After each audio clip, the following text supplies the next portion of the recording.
प्रिय विद्यार्थियों, सुप्रभात। कल की कक्षा में आपने देखा था, कवि ने यहाँ पर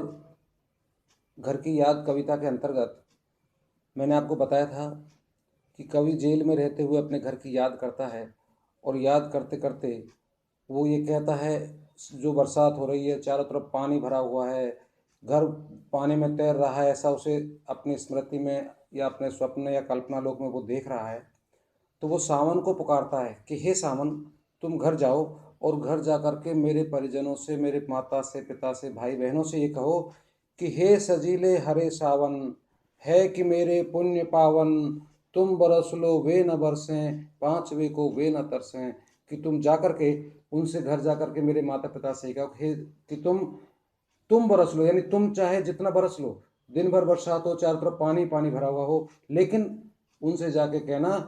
कि तुम बरस लो वे न बरसें, यानी मेरे माता पिता, मेरे घर वाले, वो नहीं बरसने चाहिए। पांचवे को वे न तरसें, अर्थात मुझ पांचवे मेरे पुत्र मेरे लिए वो तरसे नहीं, उनके किसी प्रकार का कोई दुख ना हो या मेरी याद में वो परेशान ना हो, रोवे नहीं। इस तरह से हे सजीले सावन, तुम जाकर के मेरे माता पिता से कहो।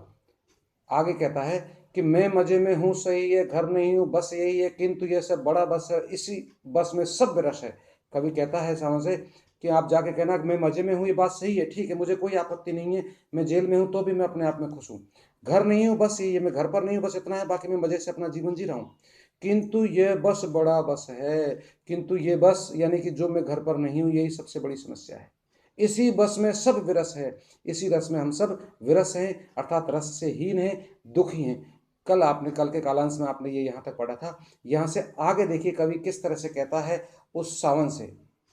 कि हे सावन, हे सजीले सावन, किंतु उनसे यह न कहना उन्हें देते धीर रहना, उन्हें कहना लिख रहा हूँ, उन्हें कहना पढ़ रहा हूँ। कि तुम जाकर के उनसे कहना कि आपका बेटा, मैं अर्थात जेल में रह करके बिल्कुल सही हूँ, उन्हें धैर्य बधाना, धीर देना अर्थात धैर्य बधाना, उन्हें कहना लिख रहा हूँ, उन्हें कहना कि आपका बेटा लिख रहा है और पढ़ाई कर रहा है, घर पर सही, वहाँ घर से बाहर जा करके, मानो प्रवास में मैं जेल में हूँ तो भी मैं वहाँ पढ़ाई कर रहा हूँ, ये जा करके आप मेरे बेटे, मेरे परिवार से, मेरे माता पिता से कहना कि आपका बेटा बिल्कुल सही है, उसे किसी प्रकार की कोई परेशानी नहीं है। काम करता हूँ कहना, नाम करता हूँ कहना, चाहते हैं लोग कहना, मत करो कुछ शोक कहना। और जाकर के हे सजीले सावन, तुम कहना कि काम करता हूँ कहना, कि वो तो वहाँ काम कर रहा है, अपनी पढ़ाई कर रहा है, लिखाई कर रहा है, काम कर रहा है, मेहनत कर रहा है, उसके बारे में आप ये मत सोचो, वो उनको ये नहीं कहना कि वो जेल में है, हालांकि उन्हें पता है, लेकिन उन्हें आभासित मत होने देना। नाम करता हूँ कहना, और कहना कि वो अपने माता पिता का नाम करेगा, अर्थात आपका नाम इस संसार में बड़ा करेगा। चाहते हैं लोग कहना, लोग कहना चाहते हैं कि मत करो कुछ शोक कहना, कि लोग चाहे उनसे कुछ भी कहें, कैसे भी कहें, लेकिन तुम उनसे कहना कि मत करो कुछ शोक कहना, कि तुम्हें अब इस तरह का कोई भी शोक अर्थात दुख नहीं प्रकट करना चाहिए, क्योंकि आपका बेटा इस संसार में आपका नाम करेगा, आपका नाम उद्धार करेगा, आपको यश और गौरव की प्राप्ति दिलाएगा। अगला पेज देखिए कि और कहना मस्त हूं मैं, कातने में व्यस्त हूं मैं,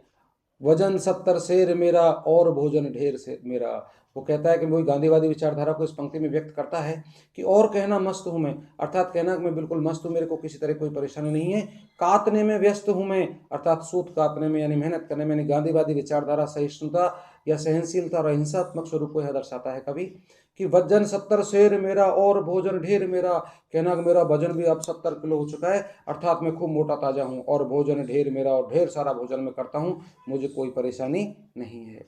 कूदता हूँ खेलता हूँ दुख डट कर ठेलता हूँ, और कहना मस्त हूँ मैं, यो न कहना अस्त हूँ मैं। और हे सजीले सावन, तुम जाकर कहना मैं खूब खेलता हूँ, कूदता हूँ, आराम से अपनी दिनचर्या में लगा हुआ हूँ, खूब डटकर ठेलता हूँ, और खूब डटकर ठेलता हूँ अर्थात मैं अपने आप में सब जो की समस्याएं आती हैं, दुखों को मैं टालता रहता हूँ, मेरे को किसी प्रकार का कोई दुख नहीं। ठेलना मतलब हटाना, टालना। और कहना मस्त हूँ मैं, यो न कहना अस्त हूँ मैं, कि आप जाकर के कहना मैं बिल्कुल मस्त हूँ, मैं सही हूँ, मुझे कोई परेशानी नहीं है। यो न कहना अस्त हूँ मैं, ये मत कहना मैं दुखी हूँ, छिपा हूँ, अस्त माने छिपना अर्थात दुखी होना, अर्थात मैं किसी प्रकार का मुझे कोई दुख नहीं है। ये जाकर के हे सजीले सावन, तुम मेरे माता पिता से जाकर कहना। हाय रे एहसान कहना, है कि जो वहसान कहना, कह न देना जागता हूँ, आदमी से भागता हूँ। लेकिन हाय रे, दुख प्रकट करता है कि हे सजीले सावन, तुम ऐसा न कहना, ये मत कहना, यानी अपनी वस्तु स्थिति है उसको मत बताना, है कि जो वैसा न कहना, यानी मैं जैसा हूं वैसा मत कहना, अर्थात मैं जेल में कितना दुखी हूं, कितनी पीड़ा है, कितने कष्ट मुझे झेलने पड़ रहे हैं, इस बात को मत कहना। कहने देना जागता हूं, ये मत कह देना परिवार की चिंता में दिन रात जागता रहता है, मैं सोता ही नहीं, आदमी से भागता हूं और आदमी के नाम से तुम्हें भागता हूं, अर्थात जेल ही पहरी जब उसका आकर के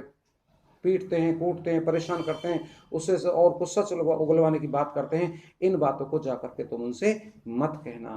कहने देना मौन हूं मैं, खुद न समझू कौन हूं मैं, देखना कुछ बक न देना, उन्हें कोई शक न देना। लेकिन हे सजीले सांवल, कहने देना मौन हूं मैं, ये मत कह देना वो बिल्कुल मौन हूं, शांत हूं, यानी किसी के सामने बोलने की मेरी हिम्मत भी नहीं हो रही है। खुद ना समझू कौन हूं मैं, कि मैं कौन हूं, मैं खुद नहीं समझ पा रहा कि मेरी स्थिति क्या है, अर्थात मैं यहाँ पर बहुत दुखी हूं, लेकिन इस दुख को जाकर के तुम मेरे माता पिता से मत कह देना। देखना कुछ बक न देना, सजा सावधान करता है सजीले सावन को कि हे सजीले सावन, मैं आपसे फिर कह रहा हूँ, कुछ बक ना देना, यानी कुछ कह मत देना मेरे बारे में, उन्हें कोई शक ना देना, उन्हें किसी तरह का कोई शक या शंका पैदा ना हो उनके मन में कि हमारे बेटे की क्या स्थिति है, इस दुख करके वो दुखी ना हो, इस बात के लिए आप जाकर के उन्हें अवश्य अवगत कराना कि वो बिल्कुल सही है, उन्हें कोई परेशानी नहीं है, कहीं उन्हें ऐसा शक पैदा मत होने देना कि वो मेरे बारे में सोच करके वो अत्यधिक दुखी हो जाए। हे सजीले हरे सावन, है कि मेरे पुण्य पावन, तुम बरस लो वे न बरसे, पांचवे को वे न तरसे। कविता के अंत के पद में कवि यहाँ बताना चाहता है कि हे सजीले हरे सावन, हे सजीले हरे सावन, चारों तरफ हरियाली को दृष्टांत करने वाले हे प्यारे सावन, है कि मेरे पुण्य पावन, तुम ही मेरे पुण्य पावन हो, मेरे पुण्य कर्मों के पवित्र हो, तुम बरस लो वे न बरसें, तुम चाहे जितना बरस लो कोई दिक्कत नहीं है, लेकिन वे न बरसें, अर्थात मेरे माता पिता नहीं बरसें, इस बात को तुम जाकर के बताना। पांचवे को वे न तरसें, पांचवा मैं उनका पुत्र जो आज जेल में हूं, मेरे लिए वो तरसे नहीं, ये बात आप जाकर के उनसे कहना। ऐसा इस अंतिम पंक्ति में उस हरे भरे सजीले सावन से विनती करता है या उनसे